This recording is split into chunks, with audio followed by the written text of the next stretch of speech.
സുകുമാരൻ മാഷെക്കുറിച്ച് നമ്മൾ വിചാരിക്കും പറയാൻ ഒരുപാടുണ്ട്, ഒരുപാട് കാര്യങ്ങൾ പറയാൻ കഴിയുന്നില്ലായിരിക്കും. പക്ഷേ പറഞ്ഞു വരുമ്പോഴാണ് നമ്മളുടെ ഒരു വിഷമം അതിൽ മനസ്സിലാവുക. കാരണം ഇത്രയും വലിയൊരു മനുഷ്യനെ എങ്ങനെയാണ് ഒതുക്കിപ്പിടിച്ച് പറയേണ്ടത് എന്നുള്ളൊരു വലിയ ബുദ്ധിമുട്ട് നമ്മളെ സംബന്ധിച്ചിടത്തോളം. അദ്ദേഹത്തിൻ്റെ വലിയ വ്യക്തിത്വത്തിൻ്റെ ഏത് മുഖമാണ് നമ്മൾ ഒരു ചെറിയ പ്രഭാഷണത്തിനകത്ത് അനാവരണം ചെയ്യേണ്ടത് എന്നുള്ളൊരു വലിയ പ്രശ്നം നമ്മുടെ മുമ്പിലുണ്ട്. നേരത്തെ ഷിഹാബിനെ കുറിച്ച് ബാബുരാജ് പറഞ്ഞു, ആ ചുമലിൽ വെച്ചിട്ടുള്ള കൈ ഇപ്പോഴും അവിടെ തന്നെ ഉണ്ട് എന്ന് പറഞ്ഞത് വളരെ വളരെ ശരിയായിട്ടുള്ളൊരു പരാമർശമാണ്. സുകുമാരൻ മാഷ് ഇപ്പോഴും കൂടെയുണ്ട്. ചില മനുഷ്യരുടെ ചിത്രങ്ങൾ, അവരുടെ ഒരു പ്രതിച്ഛായ നമ്മുടെ മനസ്സിൽ എല്ലാ വിശദാംശങ്ങളോടും കൂടി നമ്മുടെ മനസ്സിൽ തെളിഞ്ഞു നിൽക്കുന്നുണ്ടായിരിക്കും. ചിലപ്പോൾ വളരെ അടുത്ത ചില ബന്ധുക്കളുടെ പ്രതിച്ഛായ പോലും നമ്മുടെ മനസ്സിൽ അങ്ങനെ തെളിഞ്ഞു നിൽക്കുന്നുണ്ടാവില്ല. എങ്കിലും ചിലർ നമ്മുടെ മനസ്സിൽ ഒരു തരത്തിലും അതിൻ്റെ ഏറ്റവും നേർത്ത ഇഴകൾ പോലും നമ്മുടെ മനസ്സിൽ തെളിയുന്നുണ്ടാവും. വാസ്തവത്തിൽ സുകുമാരൻ മാഷിൻ്റെ ഓർമ്മ എന്ന് പറഞ്ഞാൽ ഒരല്പം പോലും മങ്ങലേൽക്കാത്ത, കാലത്തിന് ഒരു തരത്തിൽ പോലും മായ്ച്ചു കളയാൻ കഴിയാത്ത, ചെറിയ വിശദാംശങ്ങൾ പോലും മായ്ച്ചു കളയാൻ കഴിയാത്ത രീതിയിലുള്ളൊരു വലിയ ഓർമ്മയാണ് എന്നുള്ളതാണ് ഏറ്റവും പ്രധാനമായിട്ടുള്ള കാര്യം. 30 വർഷം കഴിയുമ്പോഴും നമ്മൾ ഒരു ചെറിയ തേയ്മാനം പോലും സംഭവിക്കാതെ ആ ഓർമ്മയെ നമ്മൾ കൊണ്ടു നടക്കുന്നു എന്നുള്ളതാണ് പ്രധാനമായിട്ടുള്ള കാര്യം. ഓർമ്മകൾ എന്ന് പറഞ്ഞാൽ ചരിത്രം തന്നെയാണ്. ചരിത്രത്തിൽ നിന്ന് നമ്മൾ ചില പ്രതിസന്ധി ഘട്ടങ്ങളിൽ നമ്മൾ പിടിച്ചെടുക്കുന്ന ചില ഓർമ്മകളുണ്ട്. വാട്ടർ ബെന്യാമിനൊക്കെ സൂചിപ്പിക്കുന്നത് പോലെ അത് ആ നിമിഷത്തിൽ നമ്മളതിനെ പിടിച്ചെടുത്തില്ലെങ്കിൽ നമുക്കത് എന്നേക്കുമായിട്ട് നഷ്ടപ്പെട്ടു പോകും. അങ്ങനെയുള്ള ഓർമ്മകളുണ്ട്. എനിക്ക് തോന്നുന്നു സുകുമാരൻ മാഷിൻ്റെ ഓർമ്മ അത്തരത്തിലുള്ള, നമ്മളിപ്പോൾ ഈ കാലം പിടിച്ചെടുക്കേണ്ടുന്ന വളരെ പ്രധാനപ്പെട്ട ഒരു ഓർമ്മയാണ് എന്ന് നിസ്സംശയം പറയാവുന്ന ഒരു കാലത്തിലൂടെയാണ് നമ്മൾ കടന്നു പോകുന്നത്. അദ്ദേഹത്തിൻ്റെ വ്യക്തിപരമായിട്ട് സുകുമാരൻ മാഷുമായിട്ടുള്ള ബന്ധത്തെക്കുറിച്ചൊന്നും പറയാൻ ഞാൻ ഉദ്ദേശിക്കുന്നില്ല. മാഷുടെ മിക്കവാറും മാഷ് താമസിച്ച എല്ലാ വീടുകളിലും ഞാൻ പോയിട്ടുണ്ട്. കിഴുന്നപ്പാറയുടെ മുകളിലുള്ള ആ വീട് മുതൽക്ക് ഇങ്ങോട്ട് ഏറ്റവും ഒടുവിൽ അദ്ദേഹം താമസിച്ച വീട് വരെ പല വീടുകളിലും നമ്മൾ പോയിട്ടുണ്ട്. ടീച്ചർ ഇവിടെ ഉണ്ട്. ടീച്ചറെ ഞങ്ങൾ വളരെ സ്നേഹത്തോടു കൂടി എല്ലാ സന്ദർഭങ്ങളിലും ഓർമ്മിക്കുകയും ചെയ്യുന്നുണ്ട്. മാസ്റ്റർ മക്കളെ ഞങ്ങൾ വളരെ സ്നേഹത്തോടു കൂടി ഓർമ്മിക്കുന്നുണ്ട്. ഒരാളെപ്പോലും ഞങ്ങൾക്ക് ഇതിൽ ഒഴിച്ചു നിർത്താൻ കഴിയുന്നില്ല. അത്രയും വലിയ സ്നേഹബന്ധം. ഒരുപക്ഷെ വിജയ മാഷ്, ടി പി സുകുമാരൻ മാഷ്, MS മേനോൻ മാഷ്, സാഹിത്യ സമിതി എന്ന് പറഞ്ഞിട്ട് തലശ്ശേരിയിലും കോഴിക്കോടും രൂപം കൊണ്ടിട്ടുള്ള വലിയൊരു സംഘടനയുടെ ഓരോ അംശത്തിലുള്ള മനുഷ്യരെ ഞങ്ങൾ ഈ സന്ദർഭത്തിൽ സുകുമാരൻ മാഷിനോടൊപ്പം ചേർത്ത് വെച്ചുകൊണ്ട് ഞങ്ങൾ അനുസ്മരിക്കുന്നുണ്ട്. സുകുമാരൻ മാഷിൻ്റെ വ്യക്തി ബന്ധങ്ങളെക്കുറിച്ച് ഞാൻ കൂടുതൽ പറയുന്നില്ല. ഞാൻ അത് പറയാൻ തുടങ്ങുമ്പോൾ നമുക്ക് എവിടെയൊക്കെയാണ് പറയേണ്ടത്, ഏതൊക്കെയാണ് വിട്ടുകളയേണ്ടത് എന്നുള്ളൊരു വലിയ പ്രശ്നമുണ്ടാവും. പക്ഷേ ഇപ്പം ഞങ്ങളെപ്പോലെയുള്ള മനുഷ്യരുടെ, ബാബുരാജ് പറഞ്ഞു, അത് രാഘവമാഷ് അതുപോലെയുള്ള ഞങ്ങളെല്ലാവരും, നരേന്ദ്രനടക്കം, നരേന്ദ്രന് കുറച്ചേ ബന്ധം ഉണ്ടായിട്ടുള്ളൂ, കണ്ണൂരിൽ വന്നതിന് ശേഷമുള്ള ബന്ധങ്ങൾ. പക്ഷെ അതിനപ്പുറം എൻ്റെ ഒരു വലിയ സംഘടന, ഞാൻ കേരള സാഹിത്യ അക്കാദമിയുടെ സെക്രട്ടറി ആയിരുന്ന സമയത്ത് സുകുമാരൻ മാഷിൻ്റെ മുഴുവൻ പ്രബന്ധങ്ങളും കൂടി ഒന്നിച്ചൊരു വലിയ വോളിയമായിട്ട് പ്രസിദ്ധീകരിക്കണം എന്ന് സാഹിത്യ അക്കാദമി ഒരു തീരുമാനമെടുത്തു. അങ്ങനെ ആ പുസ്തകം പുറത്തിറങ്ങുകയും ചെയ്തു. വളരെ നല്ല രീതിയിൽ ആ പുസ്തകം പുറത്തിറങ്ങുകയും ചെയ്തു. അതിൻ്റെ ഉദ്ഘാടനം, അതിൻ്റെ പ്രകാശനം കണ്ണൂർ വെച്ച് ഞങ്ങൾ നടത്തി. ടീച്ചറൊന്നും പങ്കെടുത്തിരുന്നു. അതിൽ ഞങ്ങൾക്കുള്ള ഒരേ ഒരു സങ്കടം എന്ന് പറഞ്ഞിട്ടുണ്ടെങ്കിൽ, നരേന്ദ്രൻ്റെ ഒരു നല്ലൊരു അവതാരികയുണ്ട് ആ പുസ്തകത്തിന്. സുകുമാരൻ മാഷിൻ്റെ കംപ്ലീറ്റ് വർക്ക്സിനൊരു അവതാരിക നരേന്ദ്രൻ എഴുതിയിട്ടുണ്ട്. അന്നൊരു വലിയ അബദ്ധം ഞങ്ങൾക്ക് പറ്റിയത്, ആ അവതാരിക അതിൻ്റെ പൂർണ്ണ രൂപത്തിൽ അതിൽ ചേർക്കുന്നതിന് പകരം അതിൻ്റെ ചില ഭാഗങ്ങൾ വിട്ടുകളഞ്ഞുകൊണ്ട് ആ പുസ്തകം പുറത്തു വന്നത്. പിന്നീട് അത് ഞങ്ങൾ പരിഹരിക്കുകയും ചെയ്തിട്ടുണ്ടായിരുന്നു. പുതിയ കാലത്തിൻ്റെ സ്വഭാവം എന്തായിരിക്കും, നമ്മളിനി വരാൻ പോകുന്നൊരു കാലം, പണ്ട് ശങ്കരക്കുറുപ്പ് മാഷ് വളരെ പ്രസിദ്ധമായിട്ടുള്ളൊരു വരിയുണ്ട്, ഞാൻ അനാഗതമായ കാലത്തിൻ കവി എന്ന് ശങ്കരക്കുറുപ്പ് മാഷ് എഴുതിയിട്ടുണ്ട്. അനാഗതമായ കാലത്തിൻ്റെ കവി, അതേപോലെ അനാഗതമായ കാലത്തിൻ്റെ എഴുത്തുകാരൻ, അനാഗതമായ കാലത്തിൻ്റെ ചിത്രകാരൻ, അനാഗതമായ കാലത്തിൻ്റെ സൗന്ദര്യശാസ്ത്രകാരൻ ആയിരുന്നു വാസ്തവത്തിൽ ടി പി സുകുമാരൻ മാഷ്. വരാനിരിക്കുന്ന ഒരു വലിയ കാലത്തെക്കുറിച്ച് ഓർമ്മിക്കുക എന്നുള്ളതാണ്. അതാണ് ഏറ്റവും വലിയ എഴുത്തുകാരുടെ ഏറ്റവും വലിയ സർഗാത്മകമായിട്ടുള്ള ഏറ്റവും വലിയ ധന്യത. അതാണ് ഇന്നിൽ നിന്നുകൊണ്ട് നാളെയിലേക്ക് നോക്കിക്കാണാനും ഇങ്ങനെ പോയാൽ നാളെ എന്തായിരിക്കും എന്നുള്ളതിനെക്കുറിച്ച് പറയാനും ആ നാളെയുടെ കെട്ട സ്വഭാവങ്ങളെപ്പറ്റിയും നല്ല സ്വഭാവങ്ങളെപ്പറ്റിയും വിഭാവനം ചെയ്യാനും ഒക്കെയുള്ള കെൽപ്പാണ് വാസ്തവത്തിൽ ഒരു സാംസ്കാരിക പ്രവർത്തകനെ സംബന്ധിച്ചിടത്തോളം ഉണ്ടാകേണ്ടത്. സുകുമാരൻ മാഷ് അത്തരത്തിൽ വലിയ ദീർഘദർശനം ചെയ്യാൻ കഴിയുന്ന ഒരു സാംസ്കാരിക പ്രവർത്തകനായിരുന്നു. അദ്ദേഹത്തെക്കുറിച്ച് എഴുതിയിട്ടുള്ള ഈ പുസ്തകം, ഇപ്പോൾ നമ്മുടെ മുമ്പിലുള്ള ഈ പുസ്തകത്തിനകത്ത് അത്തരത്തിലുള്ള ഒരുപാട് സ്മരണകളുണ്ട്. എന്തുകൊണ്ട് ഇപ്പം എനിക്ക് സത്യം പറഞ്ഞാൽ കൃഷ്ണദാസിനെ കുറിച്ച് ഒരു വലിയ അസൂയ തോന്നുന്നുണ്ട്. കാരണം കൃഷ്ണദാസ് സുകുമാരൻ മാഷ് എഴുതിയിട്ടുള്ള മിക്കവാറും കത്തുകളൊക്കെ സൂക്ഷിച്ചു വെച്ചു എന്നുള്ളൊരു വലിയ കാര്യമാണ്. അന്ന് എല്ലാവർക്കും ഈ കത്തെഴുതുക എന്നുള്ളത് ഇപ്പം നമുക്ക് നമ്മുടെ ജീവിതത്തിൽ നിന്ന് തീരെ വിട്ടുപോയിട്ടുള്ളൊരു കാര്യമാണ്. പക്ഷേ സുകുമാരൻ മാഷ് അതാണ് കൃഷ്ണദാസിന് എഴുതിയ കത്തുകളുടെ ഒരു യോഗത്തിൽ പോയി പങ്കെടുത്ത് തിരിച്ചെത്തി കഴിഞ്ഞാൽ ഉടനെ ആ യോഗത്തെക്കുറിച്ചുള്ള ഒരു അവലോകനം അല്ലെങ്കിൽ അതിലുണ്ടായിട്ടുള്ള അനുഭവങ്ങൾ അതിനെക്കുറിച്ചൊരു കത്ത് എഴുതുകയാണ്. അപ്പോൾ ഒരു കത്ത് എന്ന് പറഞ്ഞിട്ടുണ്ടെങ്കിൽ ഒരു ഇംഗ്ലണ്ടിൻ്റെ മുഴുവൻ ഭാഗവും ഉപയോഗിച്ചുകൊണ്ടുള്ള ഒരു കത്ത്, അല്ലെങ്കിൽ ഒരു പോസ്റ്റ് കാർഡിൻ്റെ രണ്ട് വശവും ഒരല്പം സ്ഥലം പോലും വേസ്റ്റാക്കാതെ ആ കത്തിൻ്റെ പരമാവധി സ്പേസ് ഉപയോഗിച്ചുകൊണ്ടുള്ള കത്തുകൾ. ആ കത്തുകളിൽ വിമർശനങ്ങളുണ്ടാവും, സ്നേഹപ്രകടനങ്ങളുണ്ടാവും, എല്ലാം ഉണ്ടാവും. അത്തരത്തിലുള്ള കത്തുകൾ, ആ കത്തുകൾ സൂക്ഷിച്ചു എന്നുള്ളത് വലിയൊരു കാര്യമാണ്. ഞാൻ വാസ്തവത്തിൽ ഇപ്പോൾ കൃഷ്ണദാസിനെ കുറിച്ച് പറയും, പക്ഷേ അത് ഇതിലൊരു ലേഖനം കൃഷ്ണദാസ് എഴുതിയിട്ടുണ്ട്. അതുകൊണ്ടാണ് ഞാൻ പറഞ്ഞത്, ഒരു അനാഗതമായ കാലത്തിൻ്റെ, വരാനിരിക്കുന്ന കാലത്തിൻ്റെ എഴുത്തുകാരൻ, വരാനിരിക്കുന്ന കാലത്തെക്കുറിച്ച് വിഭാവനം ചെയ്ത ഒരു എഴുത്തുകാരൻ എന്നുള്ള നിലയിലാണ് പ്രധാനമായിട്ടും ടി പി സുകുമാരൻ മാഷെ നമ്മളിപ്പോൾ ഓർമ്മിക്കുന്നത്. ഈ കാലത്തിൻ്റെ ഏറ്റവും വലിയ പ്രത്യേകത എന്താണെന്ന് വെച്ചാൽ, ഈ കാലം അക്ഷരങ്ങളിൽ നിന്ന് അറിവ് അകന്നു പോവുകയും പകരം ദൃശ്യാംശങ്ങളിലേക്ക് അറിവ് ചെന്നെത്തുകയും ചെയ്യുന്നൊരു പുതിയ കാലം വരാൻ പോകുന്നു.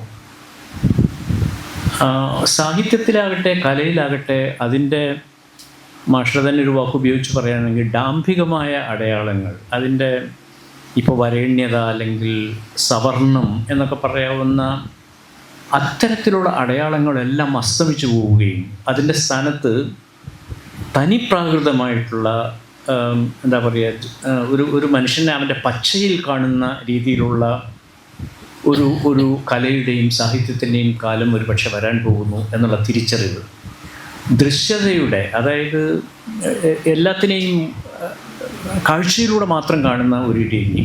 ഇപ്പം മാഷൊരു പുസ്തകത്തിൻ്റെ പേര് തന്നെ നാടകം കണ്ണിൻ്റെ കല എന്നാണ്. കണ്ണൊരു വലിയ ഇന്ദ്രിയമായി മാറുന്ന ഒരു കാലം വരാൻ പോകുന്നു. അതൊരു വളരെ പ്രധാനപ്പെട്ട ഒരു കാര്യമാണ്. കണ്ണ് മനുഷ്യൻ്റെ, നമ്മൾ ഈ പ്രകൃതിയെ മുഴുവൻ പെർസീവ് ചെയ്യുന്നത്, ഈ ഭൂമിയെ, ഈ പ്രപഞ്ചത്തെ നമ്മൾ ഉള്ളിലേക്ക് ആവാഹിക്കുന്നത് നമ്മുടെ പഞ്ചേന്ദ്രിയങ്ങളിലൂടെയാണ്. ഈ പഞ്ചേന്ദ്രിയങ്ങളിൽ ഏറ്റവും പ്രധാനപ്പെട്ട ഒന്നാണ് കണ്ണ്. കണ്ണാണ് ഇനി വരാൻ പോകുന്ന കാലത്തിൻ്റെ ഏറ്റവും പ്രധാനപ്പെട്ട അടയാളം. ശിഹാബുദ്ദീൻ പൊയ്ത്തങ്കടവിൻ്റെ ഒരു പുസ്തകത്തിൻ്റെ പേര് തന്നെ ആർക്കും വേണ്ടാത്തൊരു കണ്ണ് എന്നാണ്. ഈ ലോകത്ത് ഒരുപാട് മാറ്റങ്ങൾ വരുത്തി വച്ചിട്ടുള്ള ഒരു ദശകമാണ്. ഗ്ലോബലൈസേഷൻ എന്ന് പറയുന്ന വലിയൊരു ആശയം വരുന്നു. മൂലധന രൂപങ്ങൾ, മുടക്കുമൂലധനത്തിൻ്റെ, കുത്തക മൂലധനത്തിൻ്റെ ഏറ്റവും കുൽസിതമായ എല്ലാ തരത്തിലുള്ള പ്രവണതകളും പുറത്തെടുക്കപ്പെടുന്നു. മൂലധനത്തിൻ്റെ ലോകവിപണിയിലൂടെയുള്ള നിർബാധമായ ഒഴുക്ക് എന്നുള്ള ഒരു വലിയ സ്വപ്നം, ഒരു മുതലാളിത്ത സ്വപ്നം സാക്ഷാത്കരിക്കാൻ വേണ്ടി പോകുന്നു. അങ്ങനെ സാക്ഷാത്കരിക്കാൻ പോകുന്ന അങ്ങനെ ഒരു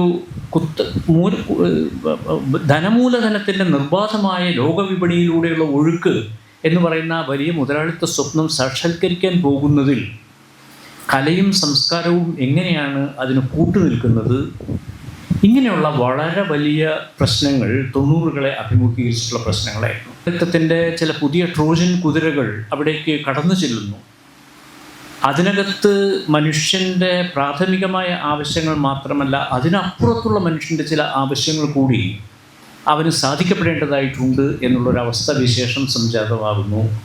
ഇങ്ങനെ ലോകത്തിൻ്റെ കാഴ്ചപ്പാടുകളിൽ തന്നെ വലിയ അളവിൽ മാറ്റം വന്നുകൊണ്ടിരുന്ന ഒരു കാലഘട്ടം. ആ കാലഘട്ടത്തെക്കുറിച്ച് ഒരുപക്ഷെ 90കളിൽ അത് ആരംഭിക്കുന്നതിന് എത്രയോ മുൻപ് 70കളിൽ തന്നെ അത് സംബന്ധമായിട്ടുള്ള ചില കാര്യങ്ങൾ പറയാൻ തൻ്റെ അനുഭവ സമ്പത്ത് വെച്ചുകൊണ്ട് പറയാൻ കഴിയുന്ന ഒരു എഴുത്തുകാരനായിട്ടാണ്, ഒരു കലാകാരനായിട്ടാണ് ഞാൻ സുകുമാരൻ മാഷെ ഇപ്പോൾ ഇന്ന് തിരിഞ്ഞു നിന്ന് നോക്കുമ്പോൾ ഞാൻ മനസ്സിലാക്കുന്നത്.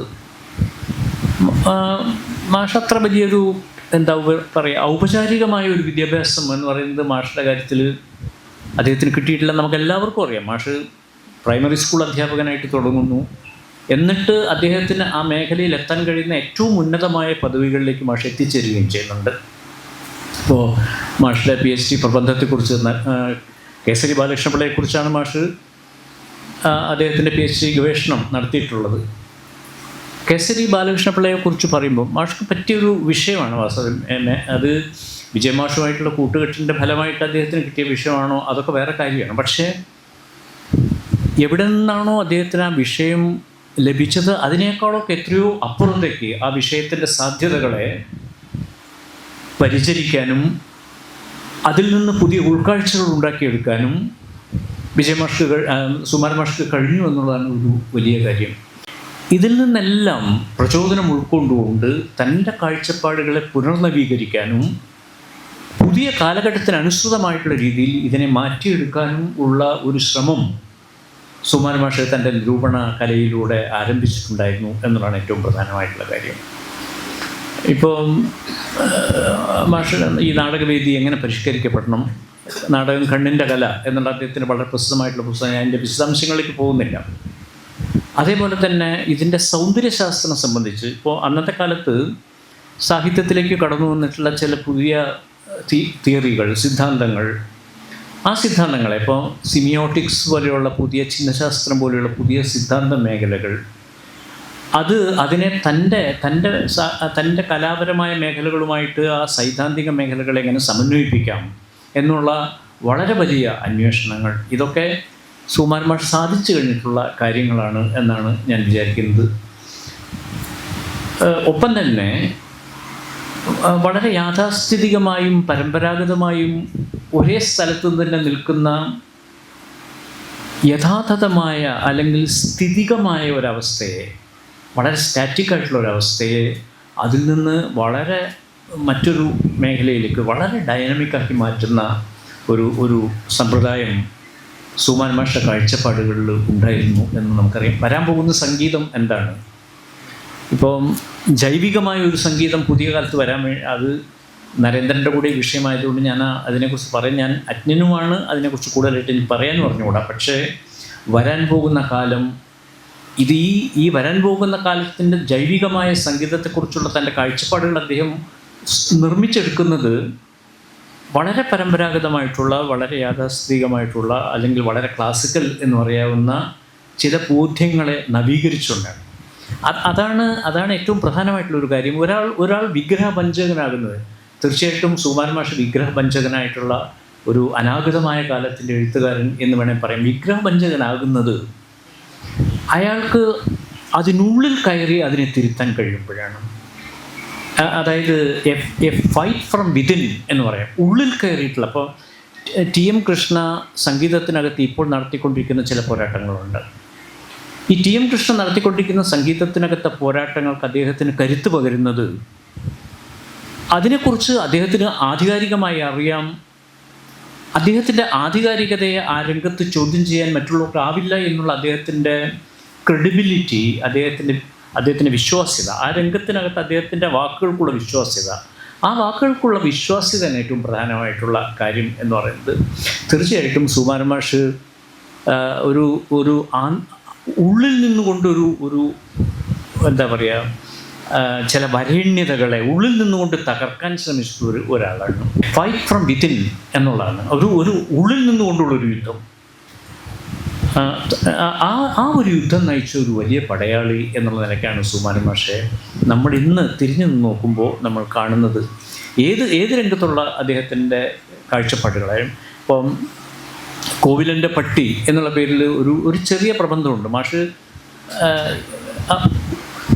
ഉർവരതയുടെ അടയാളങ്ങൾ എന്നുള്ള വളരെ ഉർവരതയുടെ താളം എന്ന മാഷ ഒരു പുസ്തകത്തിന് മരണാനന്തരം നമ്മൾ ഒരു നല്ല പേര് കൊടുത്തിട്ടുണ്ട്. ഉർവരതയുടെ താളം എവിടെയാണ് മനുഷ്യൻ്റെ ധൈഷണിക മണ്ഡലം ഊഷരമായി മാറുമ്പോൾ, മരുഭൂമികളിലേക്ക് അത് കടന്നെത്തുമ്പോൾ, ചിന്താപദ്ധതികളൊക്കെ വരണ്ടുണങ്ങി മരുഭൂമികളിലേക്ക് ചിന്തകൾ കടന്നു ചെല്ലുമ്പോൾ അവിടെ ഒരു ഉർവരതയുടെ താളം കണ്ടെത്തുക എന്നുള്ളത് വളരെ പ്രധാനപ്പെട്ട കാര്യമാണ്. ഈ ഉർവരതയുടെ താളം അന്വേഷിച്ചു പോയിട്ടുള്ള ഒരു മനുഷ്യൻ്റെ ജൈവിക ജീവിതത്തിൽ, ദൈക്ഷണിക ജീവിതത്തിൽ ഉർവരതയുടേതായിട്ടുള്ള പുതിയ താളങ്ങൾ അന്വേഷിച്ചു പോയിട്ടുള്ളൊരു വലിയ എഴുത്തുകാരൻ. വരാനിരിക്കുന്ന കാലത്തിൻ്റെ സംഗീതം, വരാനിരിക്കുന്ന കാലത്തിൻ്റെ ചിത്രകല, വരാനിരിക്കുന്ന കാലത്തിൻ്റെ നിരൂപണ പദ്ധതികൾ എന്തായിരിക്കണം എന്നുള്ളതിനെക്കുറിച്ച് വളരെ മൗലികമായ ഉൾക്കാഴ്ചകൾ കൊണ്ടു നടന്നിട്ടുള്ളൊരു വലിയ വ്യക്തി എന്നുള്ള നിലയ്ക്കാണ് ഞങ്ങളൊക്കെ സുകുമാരൻ മാഷെ ഇപ്പോൾ ആലോചിച്ചു കൊണ്ടിരിക്കുന്നത്. ആ ഒരർത്ഥത്തിൽ ഇപ്പോൾ വിജയമാഷോടുള്ള സുകുമാരൻ മാഷ ബന്ധത്തെക്കുറിച്ചൊന്നും ഞാൻ കൂടുതൽ പറയാൻ ആഗ്രഹിക്കുന്നില്ല. വളരെ കരുത്തുറ്റൊരു ബന്ധമായിരുന്നു അത്. ആ കരുത്തുറ്റ ബന്ധത്തിലൊരു വലിയ വ്യത്യാസം, അതായത് വിജയമാഷും സുകുമാരൻ മാഷും തമ്മിലൊരു വലിയ വ്യത്യാസം. വിജയമാഷ്ക്ക് ഇതെല്ലാം പറയാനും പക്ഷേ ഇത്രയും പറയാനും പക്ഷേ ഇതിനേക്കാൾ കൂടുതലായിട്ട് പറയാനും വിജയമാഷ്ക്ക് അറിയുമായിരുന്നു. പക്ഷേ പറയുന്ന കാര്യങ്ങളെ പ്രായോഗിക തലത്തിൽ ഒരു ചിത്രം എന്ന് പറഞ്ഞാൽ ചിത്രത്തിൻ്റെ ആധികാരികതയെക്കുറിച്ച് പറയാം, പക്ഷേ ചിത്രം വരയ്ക്കുക എന്നുള്ളത്, സംഗീതത്തിൻ്റെ ആധികാരികതകളെക്കുറിച്ച് പറയാം, പക്ഷേ സംഗീതം പ്രയോഗിക്കുക എന്നുള്ളത്. ഇപ്പം രാജീവൊക്കെ അവിടെ ഉണ്ട്. രാജീവൊക്കെ എത്ര എന്താ പറയുക, കടപ്പാടോടുകൂടി, എത്ര ബഹുമാനത്തോടുകൂടി, എത്ര ആദരവോടുകൂടിയാണ് സുകുമാരൻ മാഷെ പോലുള്ളൊരു മനുഷ്യനെ കാണുന്നത് എന്നുള്ളത്. ഇപ്പോൾ ചിത്രകലയുടെ രംഗത്ത്, സംഗീതത്തിൻ്റെ രംഗത്ത് ഒക്കെ എത്ര ആധികാരികതയോടുകൂടിയാണ് മാഷ് അറിഞ്ഞതും പ്രയോഗിച്ചതും എങ്ങനെയാണ് എന്നുള്ളതാണ് ഏറ്റവും പ്രധാനമായിട്ടുള്ള കാര്യം. ഞാൻ കൂടുതൽ ഈ ഒരു പ്രഭാഷണം ദീർഘിപ്പിച്ചു കൊണ്ടുപോകണമെന്ന് ഞാൻ ഉദ്ദേശിക്കുന്നില്ല. മാഷ് ഇപ്പോൾ വിദേശത്തു നിന്നുള്ള നാടകങ്ങളുടെ തർജ്ജമകൾ, ഇപ്പോൾ ശിങ്കത്താനും മിന്നിക്കല്ലും പോലെയുള്ള അത്തരത്തിലുള്ള പുറം ഭാഷകളിലെ ഏറ്റവും മൗലികമായിട്ടുള്ള എഴുത്തുകൾ പോലും നമ്മൾക്ക് മലയാളത്തിലേക്ക് പരിഭാഷപ്പെടുത്തി കൊണ്ടുവരണം. ബോൾസ്റ്റോയിക്ക് പോലുള്ളൊരു എഴുത്തുകാരനെ ഇവിടേക്ക് കൂട്ടിക്കൊണ്ടുവരിക എന്നുള്ള, അങ്ങനെ കൂട്ടിക്കൊണ്ടുവരുമ്പോൾ കേവലമായ ഒരു തർജ്ജമ മാത്രമായിരിക്കരുത് അതിന് ഇവിടുത്തെ മണ്ണിൻ്റെ ഒരു ആർദ്രത കൂടി അതിനകത്ത് കലർത്തണം എന്നുള്ളൊരു ചിന്ത. ഇതാണ് സുകുമാരൻ മാഷെ ശ്രദ്ധേയനാക്കിയിട്ടുള്ള വളരെ പ്രധാനപ്പെട്ട ഒരു കാര്യം എന്ന് ഞാൻ വിചാരിക്കുന്നു. നമ്മുടെ ഫോക്ലോറുകളിലേക്ക് ഞാൻ സൂചിപ്പിക്കാൻ ആഗ്രഹിച്ചതുപോലെ മാഷയുടെ സംസ്കാരം എന്ന് പറഞ്ഞാൽ എന്താണ്? ഇപ്പോൾ യോഗകലാ സാഹിതിയുടെ സംസ്ഥാന പ്രസിഡൻ്റായിരുന്നു മാഷ്. ആ യോഗകലാ സാഹിതി എന്ന് പറഞ്ഞിട്ട് ഒരു പ്രത്യേക വിഭാഗം സംസ്കാരത്തിൻ്റെ മേലാളനാണ് താൻ എന്നുള്ള ചിന്തയല്ല മാഷ്ക്ക് അവിടെ ഉള്ളത്. മാഷെ അതിലേക്ക് കൊണ്ടുപോകുന്ന കാഴ്ചപ്പാട് എന്താണെന്ന് വെച്ചാൽ, ഇപ്പം ഒരു ചെറിയ ഉദാഹരണം മാത്രം ഞാൻ പറയാം. കണ്ണൂർ ജില്ലയിലെ ഒരു രാഷ്ട്രീയ നേതാവ് തൻ്റെ വീട്ടിലൊരു നായിനെ പോറ്റുന്നു എന്നുള്ള ഒരു വാർത്ത കേൾക്കുമ്പോൾ മാഷ് ക്ഷുഭിതനാവും. അങ്ങനെ ഒരു രാഷ്ട്രീയ നേതാവ് എന്തിനാണ് തൻ്റെ വീട്ടിൽ നായിനെ പോറ്റുന്നത് എന്നുള്ളൊരു വളരെ മൗലികമായ ചോദ്യം, വളരെ ചെറിയ ചോദ്യം. പക്ഷേ ആ ചെറിയ ചോദ്യം ഇന്ന് നമ്മളെ പ്രകോപിപ്പിക്കുന്ന ഒരു വലിയ ചോദ്യമാണ്. ഒരുപക്ഷെ അന്ന് ആ ചോദ്യം ആർക്കും ദഹിച്ചിട്ടുണ്ടാവില്ല. ഇന്ന് പക്ഷേ ആ ചോദ്യത്തിന് വലിയ പ്രസക്തി ഉണ്ട് എന്ന് നമ്മൾ തിരിച്ചറിഞ്ഞുകൊണ്ടിരിക്കുക. ഞാൻ അത്തരം കാര്യങ്ങളിലേക്കല്ല പോകുന്നത്. പക്ഷേ കൾച്ചർ ഈസ് ഓർഡിനറി എന്നുള്ള വളരെ വലിയൊരു കാഴ്ചപ്പാടുണ്ട്. റൈമണ്ട് വില്യംസിനെ പോലെയുള്ള ആൾക്കാർ വളരെ ഉറക്കം വിളിച്ചു പറഞ്ഞിട്ടുള്ളൊരു ആശയം അത്. Culture is ordinary. സംസ്കാരം എന്ന് പറയുന്നത് സാധാരണക്കാരൻ്റെയാണ്. മാഷയുടെ ഒരുപാട് ഞങ്ങൾക്ക് വളരെ പരിചിതമായിട്ടുള്ള മാഷ് തെറിവാക്കുകൾക്കൊരു നിഘണ്ടു ഉണ്ടാക്കണം എന്ന് പോലും മാഷ്ക്ക് ആഗ്രഹം ഉണ്ടായിരുന്നു. കാരണം അങ്ങനെ പറഞ്ഞാലേ കാലത്തിൻ്റെ കാതിലേക്ക് അത് എത്തുള്ളൂ എന്നുള്ളൊരു തിരിച്ചറിവ്. അതുകൊണ്ട് ഒരു തെറിവാക്കും മോശപ്പെട്ട വാക്കല്ല എന്ന് മാഷ് വിചാരിക്കുകയാണ്. കൾച്ചർ ഈസ് ഓർഡിനറി എന്ന് ഞാൻ പറഞ്ഞല്ലോ. ഒരു തെറിവാക്കിനും അതിൻ്റേതായിട്ടുള്ള ചരിത്ര പ്രാധാന്യമുണ്ട്, അതിൻ്റേതായിട്ടുള്ള നിഘണ്ടു മൂല്യം ഉണ്ട് എന്നാണ് മാഷയുടെ കണ്ടെത്തൽ, അത് നമ്മൾ ഇന്ന് കാണേണ്ടുന്ന വളരെ പ്രധാനപ്പെട്ട ഒരു കാര്യമാണ്. എല്ലാത്തരം വരേണ്യതകൾക്കുമെതിരെ, എല്ലാത്തരം ഡാംഭികതകൾക്കുമെതിരെ ഒരു നല്ലവനായ കാട്ടാളനെ പോലെ വളരെ പ്രകൃതിയോട് ചേർന്ന, ഇപ്പം നരേന്ദ്രൻ ഈ ചെറിയ, ഇപ്പോൾ നിങ്ങൾക്കെല്ലാം കിട്ടിയിട്ടുള്ള ആ പുസ്തകത്തിനകത്ത് നരേന്ദ്രൻ എഴുതിയിട്ടുള്ള ലേഖനത്തിൻ്റെ അവസാന ഭാഗത്ത് നരേന്ദ്രൻ ഒരു ചോദ്യം ഉന്നയിക്കുന്നുണ്ട്. ആ ചോദ്യം വളരെ പ്രസക്തമാണ്. ആ ചോദ്യത്തിൻ്റെ ഉത്തരവും അതേപോലെ തന്നെ പ്രസക്തമാണ് എന്ന് ഞാൻ വിചാരിക്കുന്നു.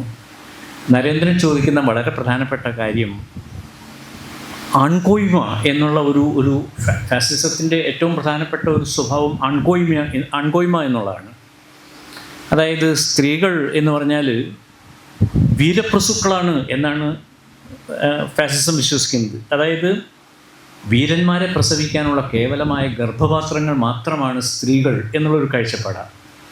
പക്ഷേ വീരപ്രസുക്കൾ മാത്രമല്ല സ്ത്രീകൾ എന്ന്. അപ്പം നരേന്ദ്രൻ ചോദിക്കുന്ന ചോദ്യം അതാണ്, ഇത് ഫാസിസത്തിലേക്കും ഫാസിസത്തിൻ്റെ ആൺകോയ്മ മനോഭാവങ്ങളിലേക്കും ആൺനോട്ടങ്ങളിലേക്കും ഒക്കെ ഉള്ള ഒരു ചായ്വല്ലേ എന്ന് ചോദിക്കുമ്പോൾ മാഷ് പറയുന്ന ഉത്തരവുണ്ട്. ഇന്ന് അത് ആൺകോയ്മയുടെ ഒരു കാലത്തിന് ചേർന്ന ഒരു നോട്ടമായിരിക്കാം. പക്ഷേ നാളെ ആ നോട്ടം വേണ്ട എന്ന് നമ്മളുടെ സമൂഹം വിചാരിക്കുന്നുണ്ടെങ്കിൽ അന്നത്തെ കാലത്ത് നമുക്ക് പരിഷ്കരിക്കാവുന്നതേ ഉള്ളൂ.